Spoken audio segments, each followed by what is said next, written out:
Sahabat pejuang beasiswa dimanapun berada, hari ini Mimin ingatkan bahwa masa pendaftaran beasiswa LPDP batch pertama sisa 4 hari 16 jam 44 menit teman-teman.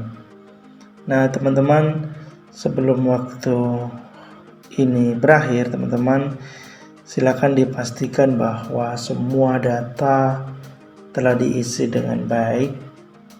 Kemudian semua berkas-berkas sudah diupload sesuai dengan tempatnya masing-masing, termasuk surat rekomendasi online, surat rekomendasi offline, TOEFL, LOA, semuanya dipastikan teman-teman. Kemudian jangan lupa teman-teman, di bagian esai juga sudah dimasukkan, diproporsikan sesuai dengan persyaratan beasiswa masing-masing. Teman-teman mengingatkan bahwa untuk LPDP teman-teman di batch pertama itu ada beberapa jalur teman-teman, jadi dipastikan persyaratan sesuai dengan jalurnya masing-masing. Misalnya untuk jalur prioritas, jalur afirmasi, jalur umum, jalur targeted.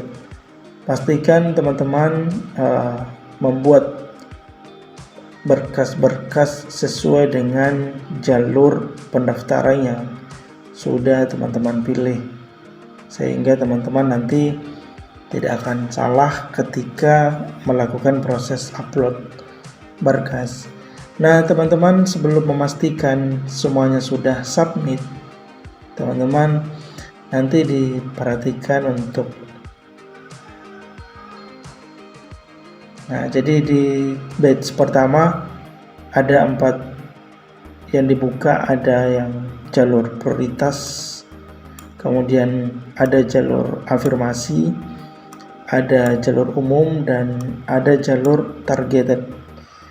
Program prioritas pemerintah ada beasiswa prioritas Dikti Ristek Dikti untuk LPDP, OKP program master. Kemudian beasiswa prioritas LPDP Kampus Friends program master. Kemudian ada juga untuk NTU program untuk doktoral, dan ada juga untuk program MBA, ada juga untuk program master bidang kewirausahaan, dan ada lagi beberapa teman-teman program prioritas pemerintah untuk batch pertama. Kemudian di jalur afirmasi ada beasiswa daerah afirmasi. Nanti bisa dicek list daerah afirmasi, apakah kota kabupatennya teman-teman masuk di daftar list afirmasi atau tidak. Jadi sebelum mendaftar program afirmasi teman-teman, silakan nanti dipastikan bahwa kabupaten, kota, daerah teman-teman semua itu masuk di daftar list afirmasi. Karena kalau misalnya teman-teman daftar jalur afirmasi, daerah tertinggal, tapi ternyata wilayah Anda sudah tidak tertinggal, maka teman-teman pasti akan dinyatakan gagal. Jadi teman-teman, untuk yang mengambil jalur afirmasi, silakan dicek list daerah afirmasi. Kemudian yang kedua adalah beasiswa penyandang disabilitas.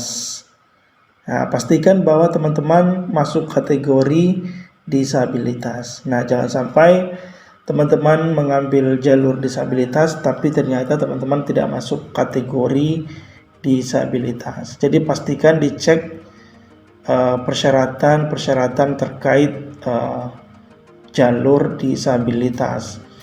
Kemudian jalur ketiga ada beasiswa prasejahtera teman-teman. Nah pastikan teman-teman memilih beasiswa prasejahtera jika memenuhi persyaratan-persyaratan. Kemudian di terakhir untuk afirmasi ada beasiswa putri putra Papua. Nah untuk beasiswa putra putri Papua teman-teman, dipastikan bahwa kalian memenuhi syarat kalian adalah asli anak Papua ataukah kalian yang sudah tinggal lama di wilayah Papua. Jadi pastikan teman-teman memenuhi kriteria itu dan persyaratan-persyaratannya. Karena jika tidak teman-teman, maka teman-teman akan gagal di bagian administrasi. Kemudian untuk jalur umum atau jalur reguler teman-teman, ada jalur beasiswa parsial. Silakan dicek berkas apa yang perlu disiapkan.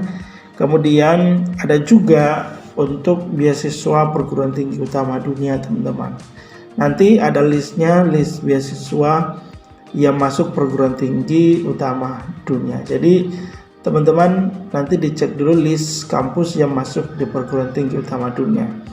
Dan yang ketiga itu adalah beasiswa reguler.